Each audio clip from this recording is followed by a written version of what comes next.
is I'll just kind of jump in. I'll just kind of jump in and get started here, and then feel free to ask questions. Just unmute and pop in. And I left some time at the end too. I don't have a ton of slides. I just wanted to have kind of some talking points. So maybe we get more out of the visiting piece than anything else. But I wanted to give you a little bit of history, kind of how we got started, why it's important, and maybe just to show you kind of a little more breadth than maybe you're used to with PTA. So with that, Lisa, let's go ahead and go to the first slide. I'm going to tell you a little bit about our founders. Well, first of all, our mission, okay, and so you guys got to hear about that earlier today, and we talked about kind of what it means to us. And I shared some of my experiences. So make every child's potential a reality. We do our best, right? By engaging and empowering families and communities to advocate for all children. Well, when I started out, I think I shared with you guys, my daughter had just started kindergarten, and I wanted to know how things work, who to talk to, who not to talk to. If there were needs, how could I best direct those questions and actions? And it took me, probably a meeting, maybe two, if even that long, to decide that while I'm asking for these things for my kiddos, and I have three, that it's good for every kid. I wasn't asking for anything or wanting anything that wouldn't have benefited all kids. So the mission really pops out to me because that's exactly what we're doing. And to see Tiffany's passion and Shatan's passion this morning helps kind of bring home the idea that this is all the way up the chain. And you have to remember, everybody's a volunteer at every level of this organization. We have a few people at National who are employed, receive a paycheck for the work that they do. This is their actual job. The rest of us just really love it and feel a need to do it. So with that, let's go ahead and move to the next slide. So I wanted to help you guys see, actually 125 years is a tad bit misleading. It's actually 127 years, but because of COVID, thanks COVID, we have not gotten together to be able to celebrate. And we didn't want to miss this precious milestone. So here's a little bit of history. So 1897, 1895, actually, Alice McClellan Burney, she was a teacher and a social worker. So she was at the heart of seeing, what's going on with families, what's going on with kids, what's going on with teachers. And she decided that she wanted to do some advocacy work. She wanted to speak up for these kids because there were things that kids needed that people weren't asking for. And so she had this idea, and then she reached out to Phoebe Apperson Hearst, and her kind of nickname is the godmother of PTA. Now, Phoebe was a philanthropist. So Alice and Phoebe partnered up. And so thereby in 1897, it became the National Congress of Mothers. Now, interestingly enough, when they met, they hoped this idea would take off. And there were fathers involved as well, but they had hoped that when they had their meetings, that women would show up, and they showed up in droves because they recognized the need to help all kids. So then in the early 1900s, Selena Sloan Butler, who was also a teacher, was doing the same thing, but had the National Congress of Colored Parents and Teachers. And officially that came to be in 1926, as you can see there. But Selena was on a similar track and advocating for things for kiddos. It's almost like in Fargo here, you're taking 81 and you're taking 29. They're parallel to each other, just different roads. So they worked together and finally made this union official in 1970. Now that really doesn't seem all that long ago. I mean, think of that. That bypasses the 40s, 50s, 60s. In 1970, these two organizations got together and formed one. And that is when National PTA itself came to be National PTA. So we have been inclusive for many years. I wanted to make that point because this isn't a recent development with all that we're hearing in the news these days. So just to give you kind of some background there, let's go to the next slide, Lisa. So some of the things people aren't familiar usually at the school level unless they've really dug in to all the things that PTA has pushed for, advocated for, worked hard to get into place. So these are just some of the bigger things that we have done. Kindergarten classes. There was no kindergarten. PTA pushed for that. They recognized the need for helping kids at even a younger age. And now we're talking preschool, right? Many of you are probably familiar with that before they even get to school, if we can help them have some basic skills, they're on a track to be even more successful. We also lobbied for child labor laws. Kids were working jobs. They weren't going to school. School meal programs, if you're going to have them at school and you want to help them learn, you don't want them to be hungry, they need to eat. Juvenile justice system. Kids were treated in the justice system just like anybody else. Well, you know, when you know more, you do better, right? And we learned that kids aren't like an adult and their brains aren't ready like an adult's at that age. And so we had to treat them differently, work with them differently to help them. Mandatory immunizations. When we talk about certain things, we talk about herd immunity, we talk about safety in schools. Some of the things we could do is just looking out for their primary health. You've also heard today about arts and education, where we have Reflections. Reflections is a fabulous program. I'm absolutely passionate about it.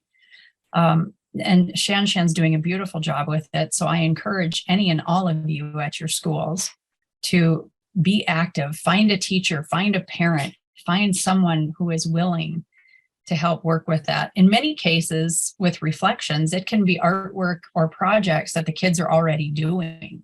And you can walk into just about any English, photography, art, ceramics class, many of these classes, and a teacher will say, yes, they do have someone who I think should be taking part in this. School safety policies, again, mentioning back, safety in our schools is paramount. We want our kids to be able to learn and feel safe to be there. And most recently was ESSA, which is the Every Student Succeeds Act, which was the update to No Child Left Behind from the Bush era. And it was 15 years past due. We pushed to get that updated. Again, every student succeeds. We want the best we can for all kids. So these are some of the big things. There's also, I think seatbelts was one of them. There's some other stuff too, but these are kind of just some big placeholders. People don't really realize. So it looks a little different at different levels. Now, at the elementary schools, it looks different. We want parents to come in, be engaged, be with their kids, be with the teachers. Our students look at school and look at mom and dad and go, geez, it's important enough for them to be here. It's important enough for them to be involved. They're here with me. They support this. There's all kinds of data that proves that our kiddos do so much better when they feel that engagement and that support from their families. Can we go to the next one, Lisa? So tying that back to why PTA? Community. It's community. These kids are a part of our community now. They're going to be a part of our community in the future. Their families are part of our community. Not only that, it's an educational community. When everybody's helping on one team to make sure that that kiddo has some great success, is there to help them when they struggle. It's community. It's all hands on one team. You've heard it takes a village to raise a child. Well, yes, it does. And there's a big village at that school. Advocacy, things that we can go in and ask for. When people get kind of anxious about that advocacy word, I tell them to replace it with ask. because advocacy can be kind of a unsettling word, but really all it means is ask. And we do that in our schools every day. We do that with our doctors. We do that at the grocery store, Target, wherever you're at. We also do that at the federal level. We go and we meet with our senators and we simply ask for that support. And you've heard Carla say what an impact that has. And I can tell you, Senator Hoeven, whom I've met with several times, has said that's one of the biggest impacts is when people from home take the time to approach them and share that information from a citizen standpoint, not from an expert standpoint, not from another politician, but from a citizen, how that's impacting them directly. Programs, we have so many fabulous programs. Reflections is one of them. Healthy Minds is one of them. We have, I'm thinking it was National Schools of Excellence. We've had Discovery here in town. I believe Ed Clapp here in town. And Fargo has been through, and what it is it's kind of gauging the culture in your school. And there is a little bit of work to it. It's not an overwhelming amount of work, but the idea behind it is to find out where you're at and make some improvements by asking what improvements can we make those improvements, and then see how it turns out. And like I said, we've had 2 schools in Fargo who have taken the leap with that and have been glad that they have done. But we have many schools nationwide, and there's all kinds of help and support to be able to do these various programs. Grants, we have lots and lots of grants available. There are grants for STEM nights, for math nights. We're partnered with Mathnasium. Those of you in Fargo may recognize Mathnasium down on 32nd Avenue. And grants is another scary name, a scary word. So I don't want anybody to get freaked out by that, because really what you do, you don't need a grant writer. You don't need to write pages and pages of text. What they're going to ask you is what your school is, how many students you have, how you see yourselves using this information or these dollars. They might ask for some pictures of your event. It's not difficult. You can usually apply for these grants somewhere in the neighborhood of 5 to 10 minutes of your time. They are not extensive. And we have many grants that go unused because people get kind of anxious about, geez, I'm not a grant writer. I don't think I can do this. Do it, try it. They also have a program out on PTA.org where you can work through it, and they'll show you what to expect. They'll show you what it looks like. They'll show you how to complete those forms. And it's much easier than people believe. Our president, Kristen, when she was at Ed Clapp, had gotten grants, and I had gotten grants at Centennial. And it's doable. It's totally doable. Leadership development. This is one thing PTA, people who join PTA don't grasp a whole lot of, but the skills and the training that you garner through PTA is usable anywhere else in your world, and you don't have to pay for it. Leadership development, there's classes on how to run your PTA, how to work with nonprofits, how to advocate, how to complete a 990 tax form. There's all kinds of things there that don't have to just stay with PTA. They're things that are meant to enhance you as a leader that you can take with you as you do other things in your world. Maybe it's church, maybe it's another nonprofit, but it's training you're not having to pay for. And I think that gets overlooked a lot, but there is some very good training out there.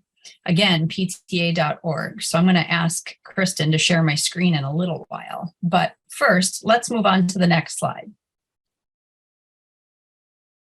Just to give you an idea of who PTA serves, oldest and largest child advocacy association in America, over 24,000 local PTAs, nearly 4 million members. Okay, so these are the boots on the ground people.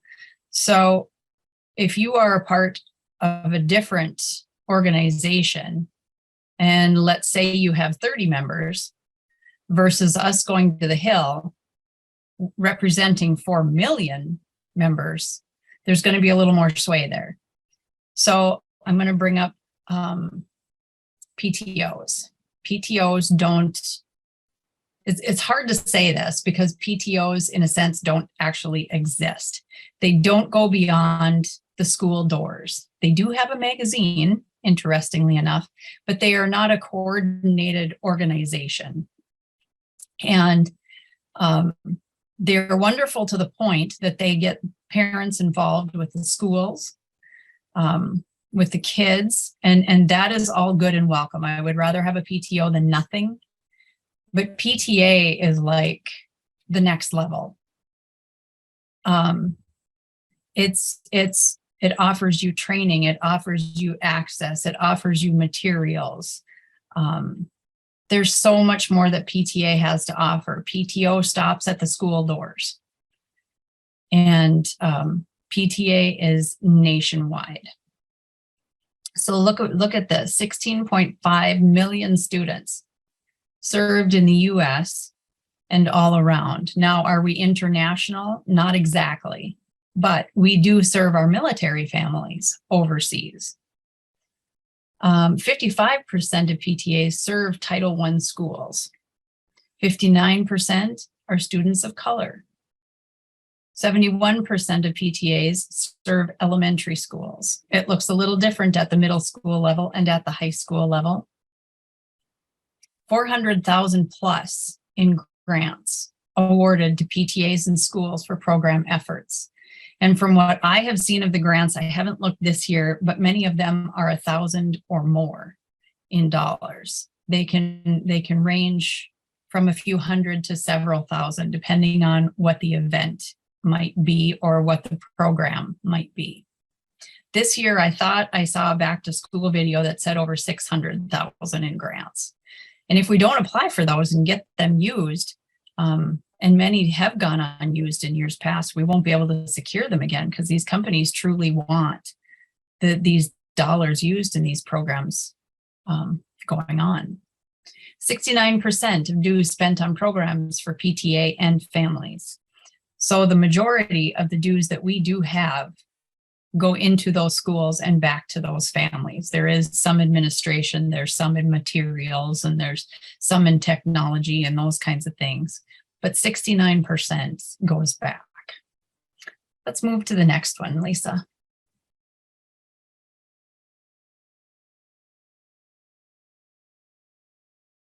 Okay, again, why have PTAs in our schools? Now, keep in mind that PTAs are separate from the schools. And keep in mind that it's fabulous to work in collaboration with your principal. However, your principal does not own your funds. There is some confusion there. They can make requests. You can work hand in hand if there's something that your PTA feels that it's worthwhile to support. But you are not a checkbook for them. So if you run into questions, snags, or hiccups with that, reach out and we're happy to visit with you about that. But we often hold our meetings within schools because we want to have a collaborative situation. So it's best to work side by side. It's best to stay in the good graces, but that does not give them authority over your checkbook. Just want to throw that out there. Okay, so we talked a little bit more about the nonprofit management, training, and resources that are available to you out there. Accessing family engagement programs, which we talked about earlier today. The grants and awards that are available, we've discussed. Belonging to a large network. So you have many, many more people. For example, I was talking, Ryan had asked the question over at lunch, I think, and he said, have you had more participation from people virtually? For instance, on our legislative journey, when we go to the Hill, because of COVID, we had to do it virtually. And when we do it in person, we maybe have 100, maybe 150 people. We had over 800 people when we did it virtually. So when we talk about a large network, if we talk about 100 people going to the Hill to talk to our senators, and we talk about 800 people going to the Hill to talk to our senators, far more impact. You have strength in numbers. Champion education causes. You have informed parents. The one thing that we're hearing a lot, especially because I'm on the school board, is how do you get information from the parents? Who's listening to the parents? How do we get the parents involved?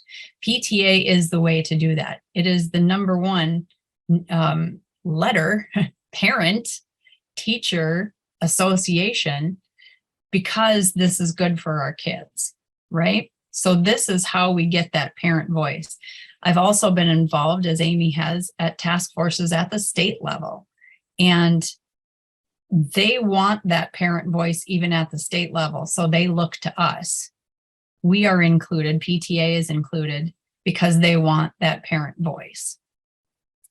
We want to boost our children's well-being. And again, a lot of that has to do with mom and or dad or their guardian or caregiver being involved with the school.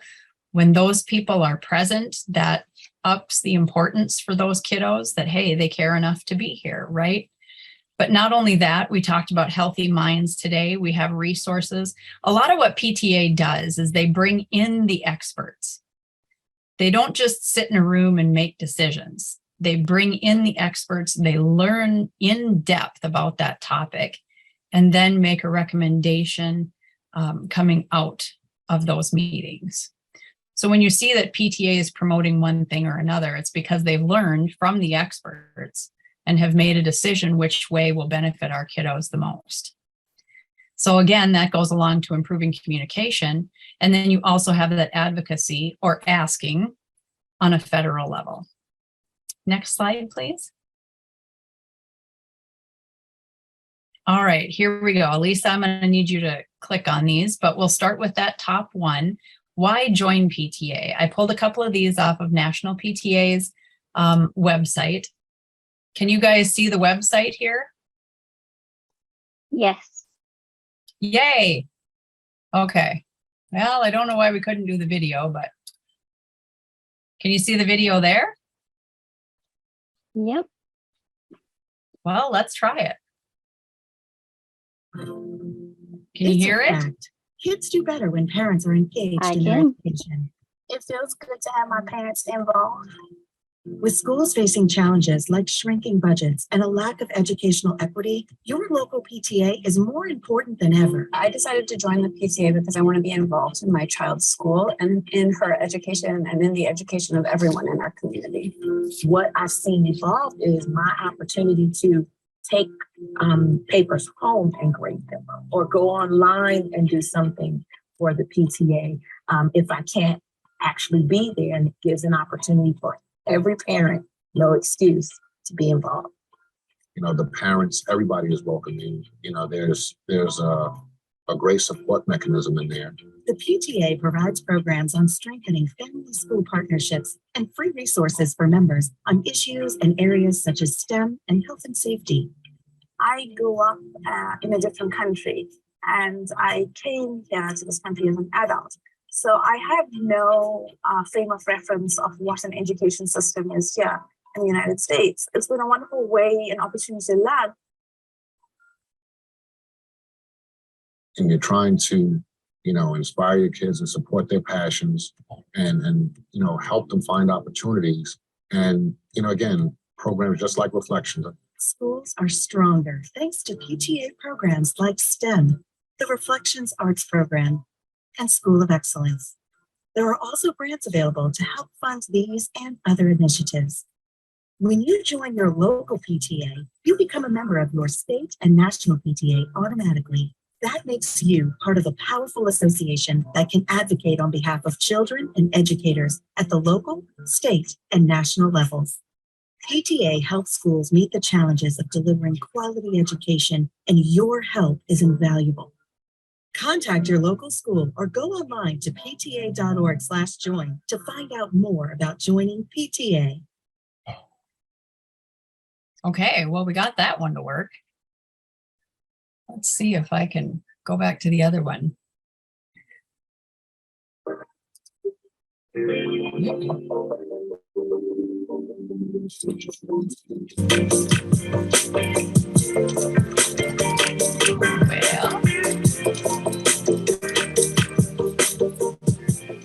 okay, well, where did it go? Nope, we don't want that one.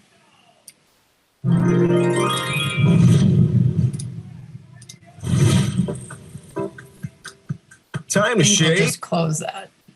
There we go. Can you guys still see the notes from the backpack up here? Yep. Okay. So what I wanted to be sure to highlight was right here, it says run your PTA. And you will need to have a sign-in, but there's no charge or cost or anything for that. I'm currently signed in, if you see up here. But running your PTA, there are membership tools, there's PTSA resources, grant and award opportunities. Here is the Thrive Learning Community that Kristen talked about for us. One Voice blog. This notes from the backpack can show you all the different things that we have done over the last, I think Amy said it was 7. Are there 7 seasons? So they're all here.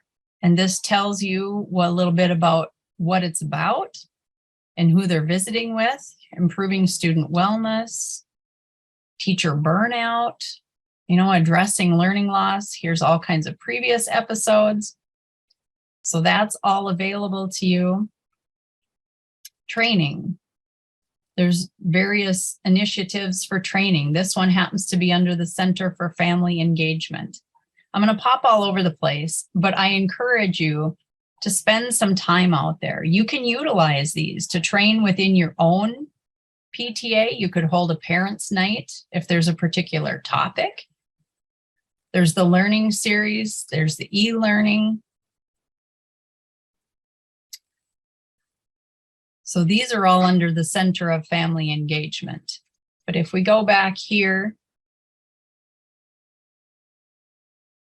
back to school, they ran a back to school promotion. Here we're going to hear about some gun violence today. There's information out here. PTA takes a stand on certain things here when we were going through COVID-19. There's still resources available there. Here's college and career readiness, which is awesome for our PTSAs. Parent toolkit. There is so much out here. If I clicked on every link, it probably wouldn't be healthy for any of us. But what the point that I want to make is that when you are part of PTA, you are not alone. You have resources, you have places to look, you have training you can take.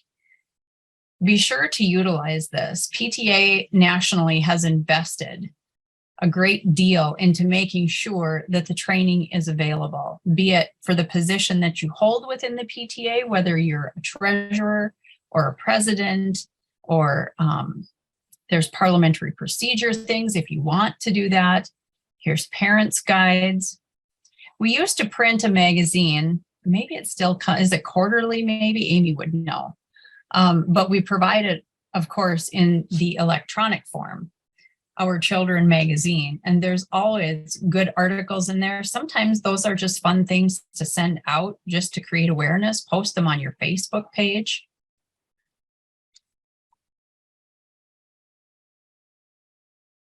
Family guides, family resources. There's just so much here depending on what you want to do, what you want to learn. Take your family to school week. I mean, there's promotions there. Teacher Appreciation Week. We always tend to do something here in Fargo with that, both as a district, but we can do it as PTAs as well. There are tools available for your PTAs, such as Band, to be able to communicate. North Dakota PTA, we use Member Hub.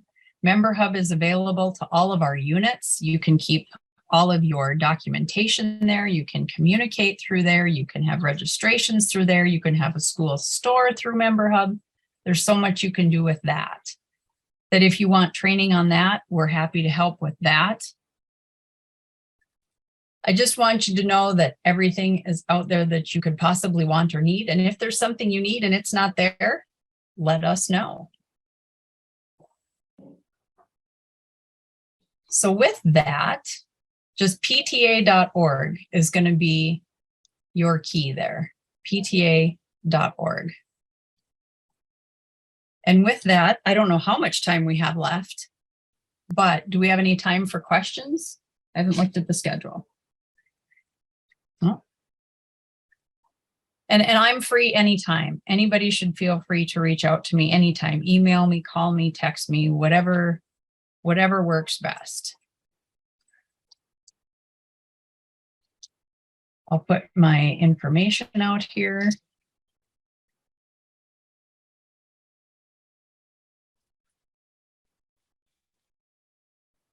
There, I put it right in the chat. You guys can copy that. You can message me, text me, email me, whatever works best for you. I'm here to help. I've done this long enough that if I don't have the answer, I have a pretty good sense of who can find us that answer, and we'll help you however we can.